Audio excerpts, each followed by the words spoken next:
Good morning, everyone. Good morning, Leader G. Good morning, Leader Jill. Today, we're going to discuss our assignments for our upcoming presentation.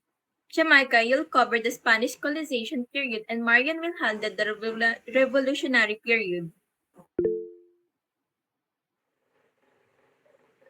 Jamaica, do you have any concern? Yes, Leader Jill. Can I switch roles with Marian? I'm more interested in the revolutionary period.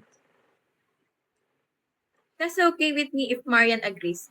Marian, are you are you okay with switching roles with Jamaica?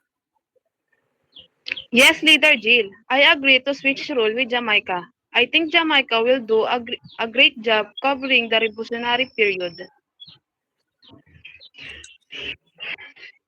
All right, noted. Moving on, Kyra, you're assigned to discuss the American and Japanese period. Pino, you'll cover the contemporary and slash modern period and rebirth of freedom. Got it, Leader Jill. I will make sure to discuss it well in the class. Yes, ma'am. Leader, can we get some tips on the flow for our reporting? Of course, we'll start with introduction followed by discussion, and Jamaica and Patricia will handle the closing. Let's make sure the presentation is smooth and successful.